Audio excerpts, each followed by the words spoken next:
Right. Hello, everyone, and welcome to A Day in the Life. Today, I'm joined by a holistic lifestyle coach, Justin. And I met Justin during this holistic health class we both took in Austin recently. And one day at class, I wore this Harry Potter t-shirt and we bonded over our mutual love of the series and just excited to catch up more. And so welcome, Justin. Thank you. Thank you for having me. Happy to be here. Yeah. So kind of generally we start off just talking about like your work and kind of your experiences so far. So I'd love to hear just about how you kind of gotten to where you are right now and what you're doing. Yeah. So how I got into coaching um, is really a long rabbit hole that I could go down. I'll go down a little bit. I won't go down the entire way, but is really my own internal suffering. Really, it's the pain teacher, as Paul Chek would call it.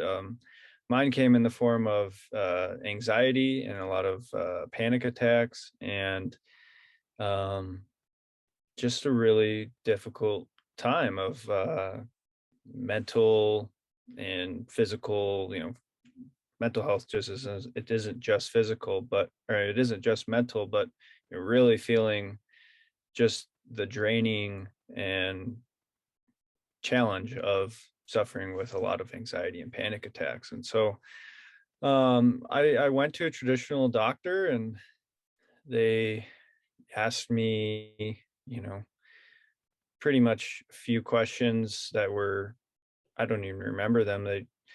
Um, but within 2 or 3 minutes, they're telling me to take this medication, and um, that didn't really sit right with me. And then I took the medication, and I didn't take it all throughout the duration that I could have. I took the ones that were supposed to help when I was having a panic attack. Um, and it really just numbed me up. And I would wake up the next morning and I would just feel like so zombified, like just such a zombie. And so, my family pretty much, I didn't know at the time, but they were, they had all taken medication, and seen them kind of still struggling with anxiety um, and depression. And so I just thought, I'm going to go do this different path, this different way. And so holistic health has been one of the ways that just kind of popped up, doing things, learning about meditation and mindfulness and breath work and eating well. Like I noticed when I would eat well, I would feel better, and I would get up and do some type of meditation or some breath work, and I would move around emotion. Like a good cry, it would take my anxiety levels from high to like nothing. So yeah, just suffering, which led to me looking at things differently, wanting to try a different way, and um, a lot of missteps along the way. But that's kind of a broad way of explaining it. Yeah, that's a really powerful story. Thanks for sharing. Yeah, it's just so interesting how we all have these different ways of kind of learning about ourselves, and like our mistakes kind of teach us. I mean, as you said, like the pain teacher is very we don't appreciate it necessarily at the time, but afterwards you're Yeah. like, wow, I did some real growth. Yeah. Yeah, and I think a lot of the basic way of handling things, of not basic, but the mainstream way of handling with medication is and not I'm not I don't want to throw a blanket statement like, if medication helps you, then I'm your number one fan. Like, do what helps you. Um but overall, I think what I see and what I judge, which comes through my own filter, so take it with a grain of salt. But what I see is people not really listening to any of that emotion. It's like, I feel this anxiety, or I feel this lull, this depression. Numb it up, please. I don't want to feel this way. But that I think that idea is coming off of an idea that we're a faulty machine, and we just have this thing that's wrong with us and we need to take a pill and it's going to fix it. It's like, no, no, no, no, no. We are very intelligent. Our bodies are so intelligent. And I think it's our body's innate way of telling us, hey, there's something going on here. Like, you need to get quiet, you need to listen, you need to slow down, and take care of yourself. So yeah.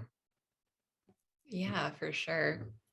I remember like the first like or when I was in therapy and I kind of learned how I would feel certain emotions in my body, like my chest would get tight or my stomach would clench or these different sensations. And I'm just starting to listen to, oh, I'm why my chest is tight. Why is that? Am I mad? Just like questioning these things was really helpful in like identifying what was, I guess, triggering me, for lack of a better word, and then maybe learning how to like address those triggers so that I don't keep experiencing that.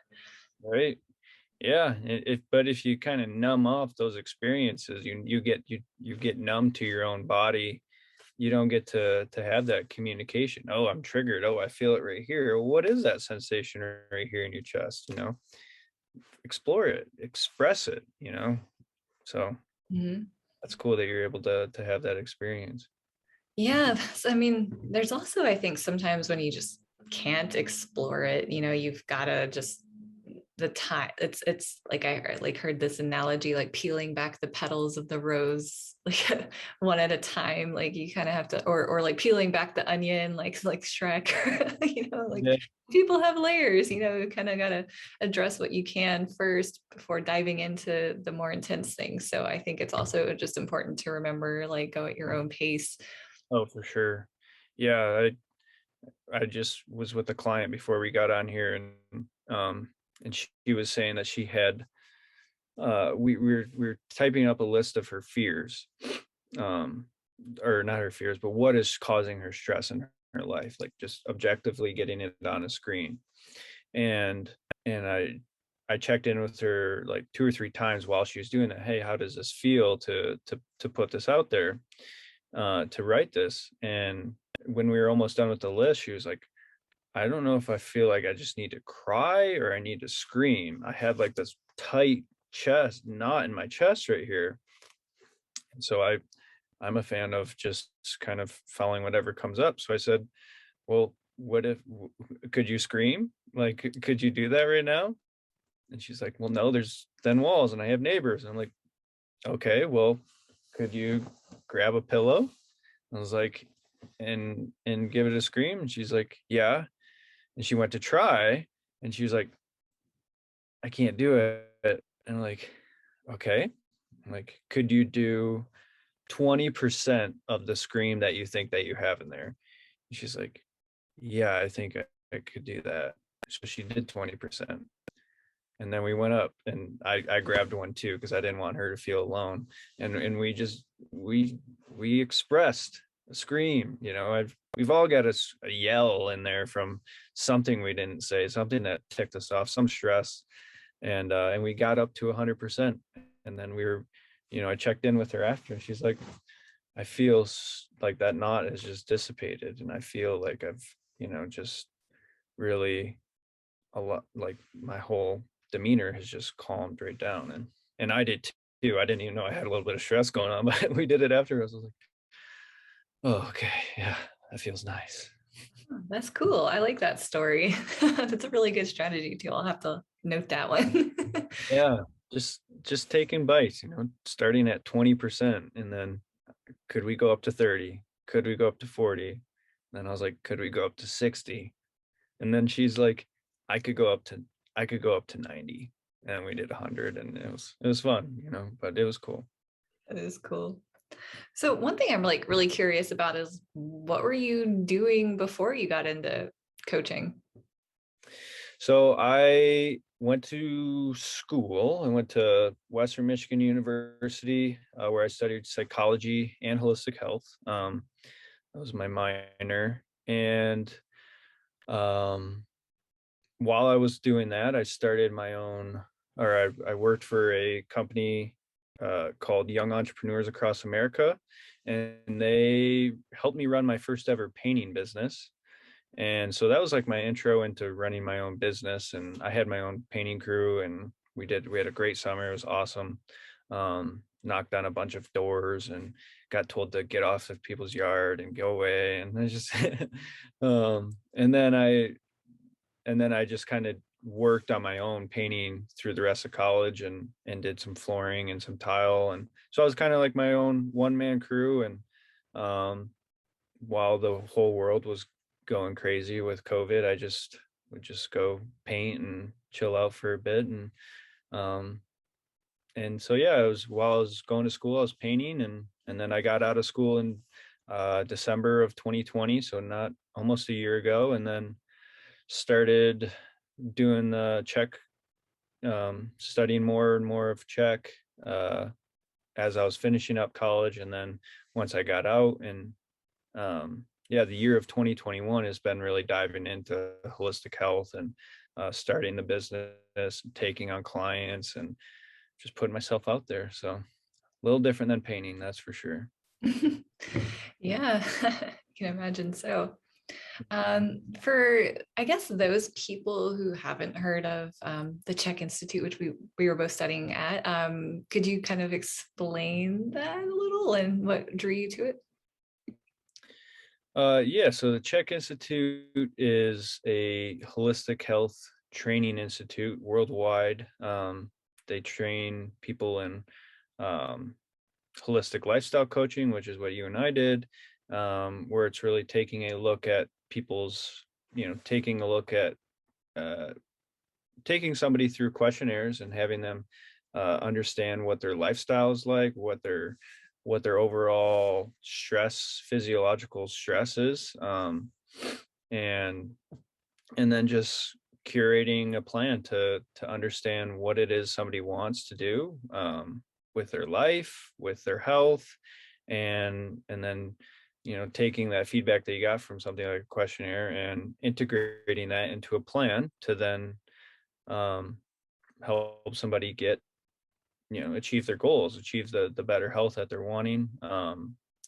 You don't have to be a coach. That's what I'm doing. Some people can take this just to learn some really great tools of health that we never really got taught in school, even in college. Like I've went through the Czech Institute, and Paul Chek, he's just a borderline genius, I guess you could say, where he's just really dove headfirst into this stuff, and really seems like he's left no stone unturned.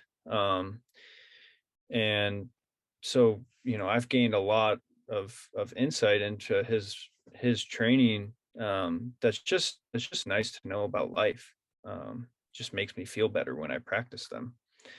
What drew me to them was I'd heard Paul in like 2017 on YouTube, and then he kind of fell off my radar for a bit, and I really got into podcasting.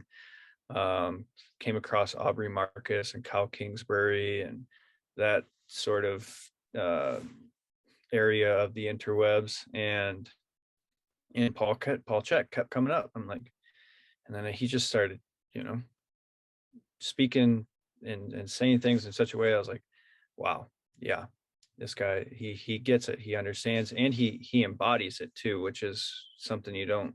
It's not common. A lot of people telling but not actually practicing what they preach. So yeah, that's a long story of it. The real thing that probably pulled me through to really get dive into the coaching aspect of it was or dive deeper into it generally was Paul talking about psychedelics, because that's been a big something I've been really interested in, looking at all the studies that have been going on, helping people really kind of make huge breakthroughs in their life of healing trauma and uh, releasing emotions that sometimes you just can't get through talk therapy. And when I've been studying this, participating in it, and, I and trying to understand it more, because I think it would be a cool thing to do to help people use these tools one day, in a safe and uh, well-held container. And Paul was like, yeah, if you kind of skip the basics of your body and your health and you try and go drift off into the into the psychedelic world, like you're not gonna bring much back. It's like, I think Angie, his wife, who was our instructor, she's been both my instructors for HLC 1 and 2. She's given the analogy of like if you have a radio, or like a TV antenna, and you're trying to get this download from, from your higher self, from source, from God, from uh, the knowledge of the plants, whatever you want to call it, and you're eating, you're not sleeping well, you're not eating well, you're not, your lifestyle is way out of balance, you have a lot of stress, like your antenna is not straight, and so it's bent all over this way, and the signal that you're actually going to get is not very well, it's not very clear, and so um if that is a path of mine down the road, I think this will definitely help, even help with things like some holotropic breath work, which has been really profound too. I don't know if you've ever tried that, but it's another way that you could get, I think, have deeper experiences is just by taking good care of your health, so you don't have to go through that round of teachings again and again as you're doing these practices. So yeah, that's a long wind. I can go for a long time. I don't know if most people do on your show, but That's good. Yeah, it's that's really interesting, that kind of path as well. I like what you're saying about well, the antenna analogy is really interesting. And I was just thinking about how you were talking about how Paul Chek really embodies what he does. And I had never thought about that as something important, what he points out about like your nutritionist, if they're overweight, are they really like a good person to talk to? And I was like, oh wow, yeah. It's like um if yeah, they're telling you theory but they haven't really done the practice on themselves, then what it like do I don't know, it's kind of it's interesting. And so I like how that the basically the mindset of the institute is like, don't believe what we say, try it yourself and see how it works for you. And I just like that. I think that's refreshing. yeah, yeah. It's definitely a different tone, which is, a lot of the world, which is do this for your health. We know what you should do. It's like, okay, well, our guy we've done a course with, Justin Feldman, he's him and I have gotten quite close since we've done that training. And one of the things he talks about is like you could do a Google search for, the best diet or whatever, and there's like hundreds of thousands of results and that come up. And um and you could there's all those sources are probably people saying we know what you should do, but everybody is so different, and the Czech Institute knowledge acknowledges that we're all different, and they give you kind of a basis of, this is what we think could help you. Try it. Don't just trust us because we're the Czech Institute. Like, try it, see what works for you, and play around with it, be your own scientist kind of thing. Yeah, and it makes sense too. I mean, we all evolved in different parts of the world, and we have different unique needs, dietary needs and lifestyle needs and everything. So it makes sense. It's just like, why don't we talk about this more? Yeah, Like we like we're different and yet, equal and everything, but we have our unique needs, and it's really important to recognize that. yeah, for sure. Yeah, like if you skip over that, then you're just gonna be doing more of the same, and it's not really helping too much. A lot of sick people, not, a lot of people that aren't feeling well, and because they're trying to follow somebody else's path. It's like everybody has their own path. Like, um, yeah, just do your own thing. Exactly. Yeah. So yeah, one of the things I did want to talk about is just like mm, what is in your eyes, like what is a holistic lifestyle coach do? Like, what's part of the job? Yeah, I think I touched on it a little bit when I was talking about what the Czech Institute does with the, taking somebody through a questionnaire um and in that process and so that's a background to it. A little more in depth is holistic lifestyle coach is is really there to help you understand the things that you do in your lifestyle, how they may be affecting your health, and then encourages you to play around with shifting these things in your lifestyle and seeing if you can get seeing what comes up. Some things will have an effect, some things won't. As we were just saying, we're all so different, but we learn in our training is and through the Czech Institute of like the 6 foundational principles of health, which is you know our thinking, our breathing, our nutrition, our hydration, our movement, and our sleep. And everybody knows those things, everybody engages in them um every single day, but some people don't really have a lot of context around, well, if you're not breathing well. Like a lot of clients that I work with, we do breathing assessments like right away. And every single client that I've had, they have not breathed correctly. But they're breathing a lot from their chest. And so we'll do this where we start to breathe 2/3 from our belly, 1/3 from our chest, and I'll just have them do a few breaths, and something as simple as shifting the way you're breathing can completely alter, completely shift you into uh, a state of from fight or flight or into rest and digest just by shifting your breathing. And most people don't even know that. So the Czech Institute teaches a lot of things around these foundations, and then just teaching people these different foundational tools um and asking them why they even want that. Like, why do you want health? Like, what is this going to do for you? What is your dream that this could maybe help fulfill? And getting clear on that, not just being a health coach and saying, hey, I'm the healthy figure, this is what you should do. It's like, what do you want? What do you want in your life? Do you want, and let's talk about that. Let's talk about that a lot and get clear on that. And then these are some things that I think might help you. Here's a long list of them to achieve that. What are some things in here that you're willing to try?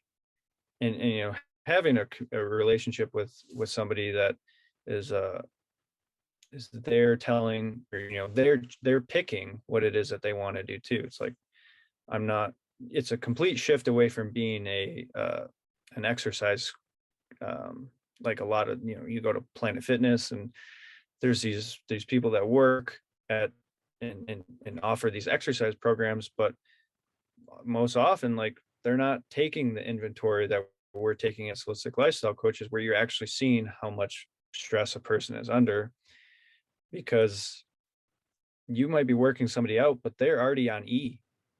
They don't need to be working out. They need to be increasing the amount of energy that they have, taking rest and doing something like working in exercises. And so yeah, I know I'm kind of bouncing all around, but it's a cool thing. I think being a holistic lifestyle coach is something I had no idea existed, and now that I'm starting to do it and learn more from other holistic lifestyle coaches, it's something I'm pretty passionate about. So Yeah. No, it's funny. I was just thinking, oh, we're not being paid to say this stuff. We actually kind of like have, like I feel like I brought up the Czech Institute, and we're like both like, like talking about it. It's like, no, they're not paying us. We actually Yeah, yeah, we maybe we should have in our clicked lives.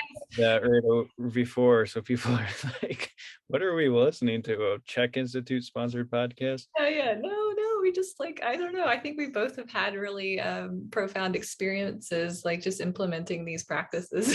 So it's like, okay, we're not being paid. When you told of your story at our training that you'd lost quite a bit of weight just by eating differently, um, that was profound for me, because um, I hadn't seen somebody in person who had started to just eat differently and lost lost as much weight as you had, and I was like, wow, that's incredible, you know. And so of course you're going to be a cheerleader for these people that helped you shift your life, and me as well, like big time, especially with the something like Tai Chi. Like I've really been embodying these Tai Chi and Qigong practices, and they've helped my anxiety so much.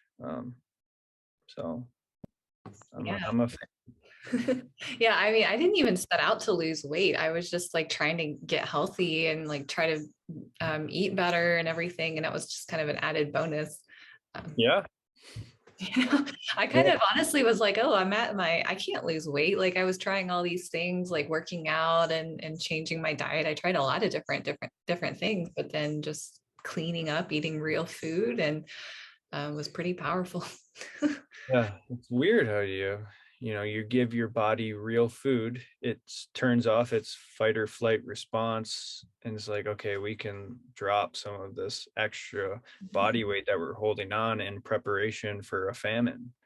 Because a lot of people we're eating food thinking that we're getting food and fuel and nutrition, but we're not. We're eating food that doesn't have any sustenance to it, and so our body still thinks, no, we need to hold on to excess food or excess fat, because we're kind of in a famine.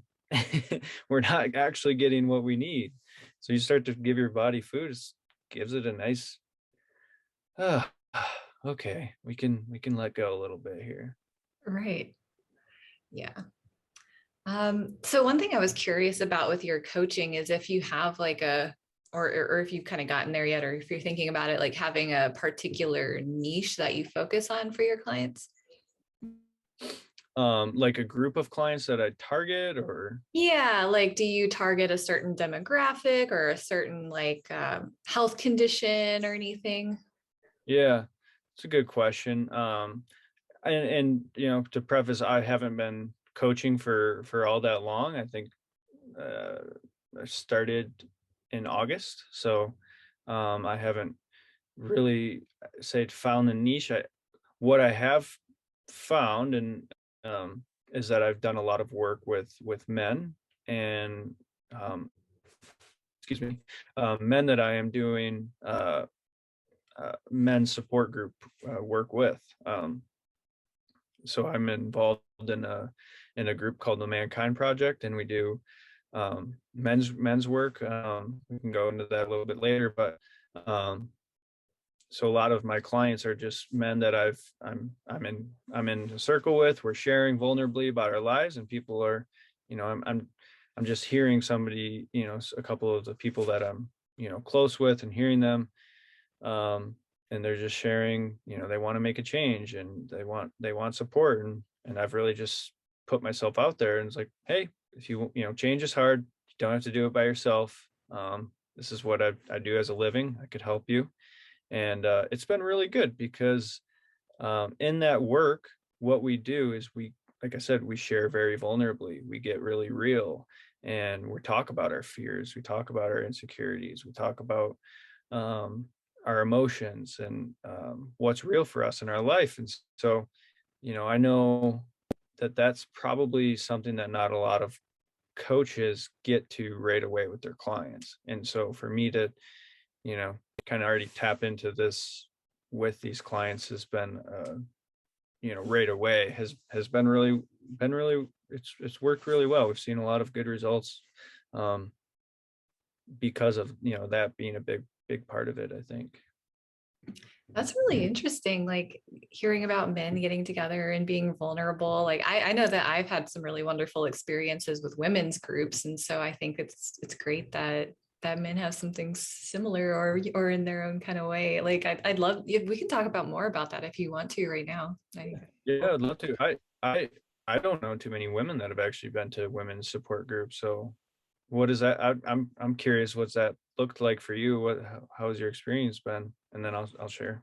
Yeah. Well, so I know that some of the Czech faculty host women's group, and so one time when I was in Salt Lake City, Nicole Devaney, one of the Czech faculty, and who's also been my mentor and the health coach that I've been working primarily with, I was actually there to do some work with her in person, and it really was not quite a coincidence because she told me she was telling me weekend she was available and she said, oh, I'm hosting a new moon women's circle that day. And I was like, oh, that sounds awesome. Let me like try to time my visit so I can go to that too, because that just sounded really cool. And so that was kind of my main one. I have had some other, like, I guess, women's groups I've been in at work, but those are a little bit more like, how to build yourself up professionally and that kind of thing. And sometimes I don't like the language of that because it's kind of around, like, a lot of times the language in these professional groups are like try to be more assertive or do these certain things and not necessarily just step into who you are as a woman and like embrace your feminine side as much. And so going to this like women's group was really powerful. And we actually talked about breath work as well. And when you were talking about that, I was like checking my breathing because that's been pretty huge for me. But one thing I just loved about that circle, and it was an in-person event, and there was like a little bit of time where Nicole just kind of put on some music and had us just kind of move with the music. And it's like, ignore everybody else, just kind of do what your body feels like it needs to do. And so everybody was just kind of like stretching how they needed to stretch or just kind of dancing how they wanted to dance. And I was just looking around at everybody and I was like, this is the coolest thing I've ever seen. Like nobody's trying to copy each other. They're just doing what they need to do. And I loved that. And it was just and there was also a little segment on kind of gift giving, how so like Nicole had these different like essential oils and just different things out there, and so we split off where like for part of the time some of us were giving gifts and then the other part we were receiving gifts. And it was kind of like maybe like rub some oil into someone's head, or like if you know how to do body work, maybe rub their shoulders or just do something nice for someone. And it was kind of like you can ask for what you want or you can just like invite somebody to give whatever they felt like giving somebody. There was some kind of like a musical instrument as well, so it was really really cool. And then at the end everybody shared just kind of one thing that was kind of top of mind for them. And then we did this thing where we collectively would breathe and send energy to them. And I don't know, it was just a very cool experience. There were a lot of really cool things about that. And I'm like, oh, I wish I lived in Salt Lake City so I could go to that. But like, I think eventually I'll probably start one if my community, wherever I end up kind of settling down, um, doesn't have one. I might start one. Just right now, I am probably going to move in the next month or two or so. Probably not entirely sure. So it's kind of like I don't want to start something and then move. But yeah, that's kind of been my experience.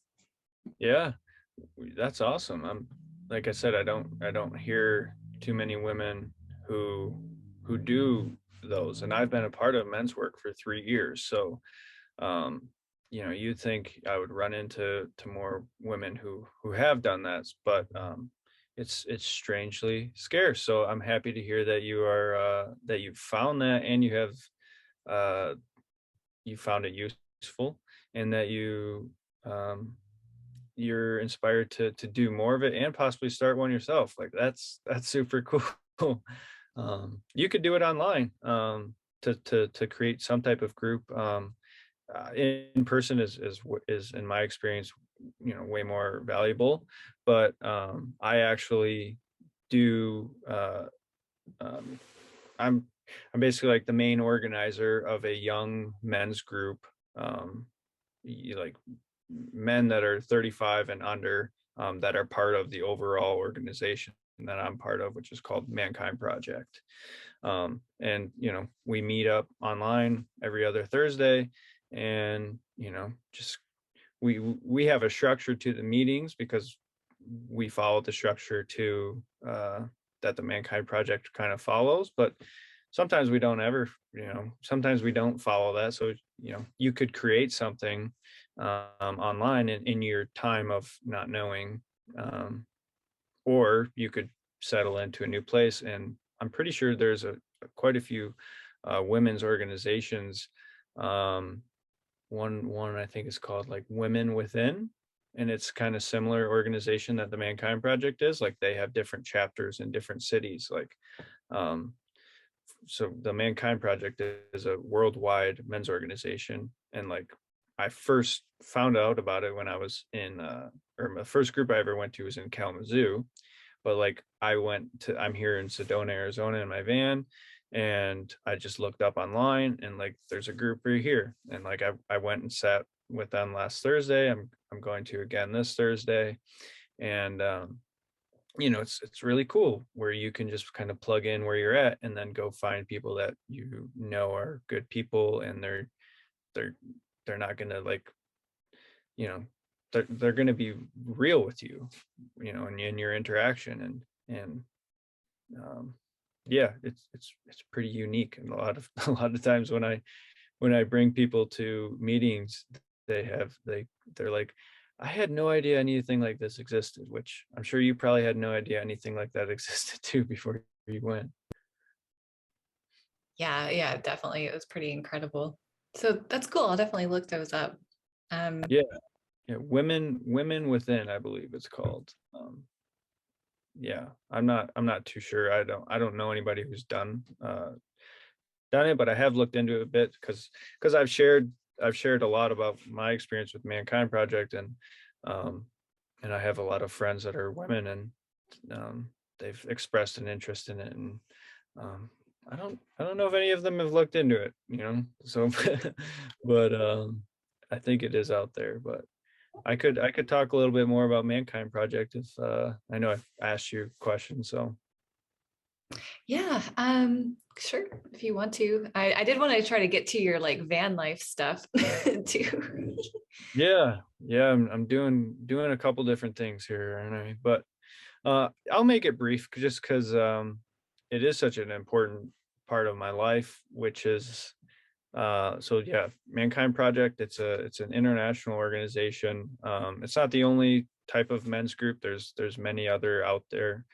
Um, but really what it is men from all different ages, races, ethnicities, sexual orientation, and we get together, and we meet, we sit in circle, and it's all peer led. There's no doctors or therapists that are telling us what we should do or not.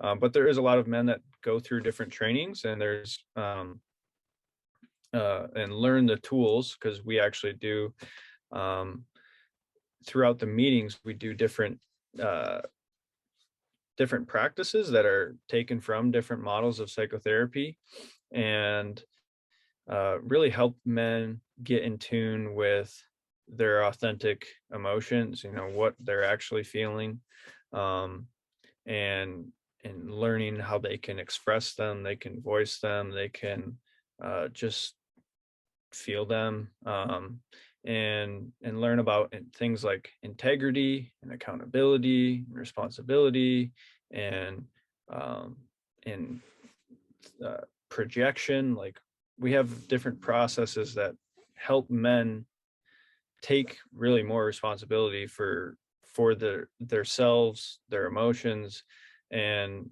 what they project out onto people, because it's so common when we're engaging in the world. It's this person did that, and it's all them, and this screw them. And it's like, okay, now look at how much power this person has over you. Or you can see that that person is actually just holding up a mirror for you, and they're showing you parts of yourself that maybe you don't want to see. And it's not meant to just make people uncomfortable, and but to really to soften and to have compassion for ourselves. And because I mean, a lot of men have gone through a lot of really horrible things, and the culture, the cultural paradigm has been men shut up, men keep to themselves, men don't talk about their feelings, they talk about getting laid, probably really don't even talk about that. They, you know, probably don't even talk about their full experience. They'll talk about sports and work, right? It's and this is just a completely different aspect to that. It's, you know, what is real, you know, and what is your life been like. And you know, you can talk about sexuality there, you can talk about you know, how afraid you are just of life, of what's going on, you know, there's um or what's happened to you in your childhood, like, or what's going on to you now. So it's just a, it's a really beautiful space that has transformed my life. It took me from a place where I felt like I didn't have a place to go, um to really express and to touch, you know, what was really happening for me. Not that I didn't have family and friends that loved me, but um we certainly weren't getting together in a group and everybody sharing at the same thing. It was kind of like, you know, sometimes family shared or sometimes friends shared, and you could maybe share if you felt comfortable to do it. But something about being part of a group, it's like I could talk about my experience with um you know, having anxiety, and then it gives somebody else permission to then also talk about their anxiety. It's like, whoa, I never heard anybody say that out loud. Now I can raise my hand and say something for the first time ever. um, and so to be a part of a group like that, it's been transformational, that's for sure. It's, I feel like it's taken me in a lot of ways from being a lost boy to more stepping into more of a man, and feeling like I'm embodying that, not just a word that I say because I'm older now. It's like I actually feel that, you know, within. Yeah, that is really powerful. And I think there's just something about a space designed for sharing that I guess helps enable someone to share more. And it's really important for people to have those spaces. Yeah, it's definitely not common.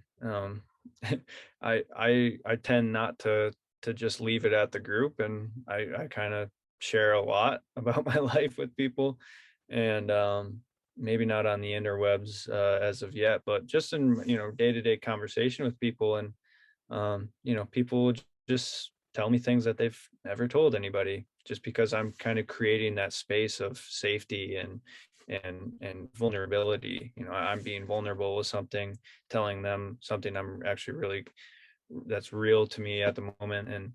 And somebody's like, oh, me too, or I've never told anybody this, but blah blah blah. It's like, you know, the group container is awesome, but you can also learn how to create that feeling of safety and then take it at different areas of your life. And it's profound, to say the least. Yeah, that's a really good point. That's probably an area I need to work on a little bit more. Not that I need to, but I would like to work on more is just being more vulnerable in person with people. I think that's pretty powerful. Yeah, yeah, me too. Definitely has helped me make more connections with people, and my relationships just to deepen. You know, instead of talking about the weather or talking about the latest sports game that just happened, um, which I like sports. I'm gonna watch some sports this weekend. I'm gonna go watch the UFC. But there's a lot more to life, and life is really hard. And so to learn to be able to to share, even though that there's fear, to share, um, has been really transformational for me. Because it's not that, you know, I still get nervous and I still get anxious about sharing vulnerably with people, especially new people. You know, like I went to this group here in Sedona and I didn't know anybody. And what we do is when we check into the group, we check in with our emotions. It's like, I'm feeling fear, I'm feeling, and joy. I'm happy to be here, but at the same time that I'm feeling joy, I'm also feeling fear. And but I don't, just practicing over and over and over again, being vulnerable in front of, new people, I learned that fear doesn't have to be a red light. It can be that caution light, and then just continue to push forward, maybe not jumping headfirst in, but you can ease your way in. And being vulnerable definitely helps. Yeah. So kind of speaking about life, what is a day in the life like for you? I know you've been on the road with your van and coaching. So what does that look like? Yeah, so this is my van in here. Got my It's kind of dark in here, but this is where I live. For the time being, I started my journey in mid-October, so I'm not a seasoned van lifer, but I have been doing it for a little bit now. And a day in my life, it looks like waking up, usually not too long after the sun rises, or trying to catch the sunrise. I do some Tai Chi in the morning. um, 20 minutes of Tai Chi. If I'm feeling really motivated, I'll do it as the sun rises. I'm kind of further going south because it's getting colder and colder. But so I'll do some Tai Chi, and then I'll get up, and I usually have a good, nice big breakfast. And then after that, I usually get into, I clean my dishes up, and then I'll hop on the computer, check my emails, get some work going. Then I'll hop on maybe a call or two with clients. Like I said, I'm relatively new to it, so I don't have a ton of clients, but I am starting to bring in more. So my days are starting to get a little bit more full with people, which is awesome. Um, and yeah, after that, we'll, I try and continuously, you know, set time aside for me to to eat. So I'm blocking off time to make sure I'm having a good lunch, and my breakfast and dinner, and like I'm throughout my days tallying, checking off the boxes of the foundational principles that we talked about. Um I'm here with my dog Cooper, and we'll go for a little walk, a little hike, whatever the day allows. And yeah, just try and enjoy the beauty that is this country for at least some of the day. Um and yeah, after that, just maybe try and watch a Harry Potter YouTube video here or there, or watch a film, or listen to a podcast, audiobook, while I'm making some dinner. And then try and log off of being awake by 10:30, and get up and enjoy the next day. That's really cool. So, was one of the motivators for doing the van life just like going around and seeing the country, like kind of what got you into doing it? Yeah, I mean, I when I was 19, I lived in Colorado, and I played junior hockey. And we went to like 13 different states, and so I was able to see a lot of the west, the western side of the country. But I was limited to my team bus, so I couldn't like really get out and go there and go wherever I wanted. So that was a big part. Just wanting to get out, explore, have a new adventure. And just wanted to get out here with my dog, and create a memory that is pretty unique. He's basically been like my kid.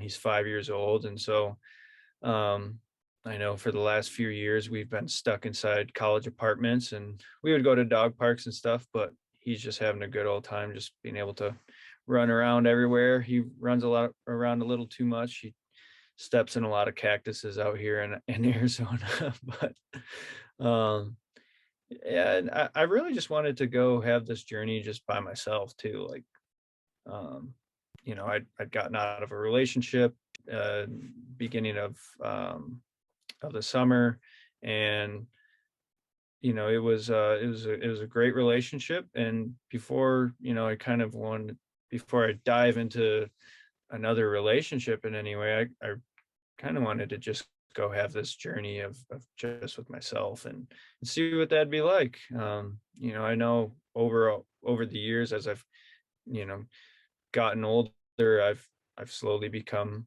more introverted and more enjoying my time alone. Um, but this has really kind of ramped that up a lot, and I've definitely enjoyed it in a lot of ways. And I'm learning a lot about myself, and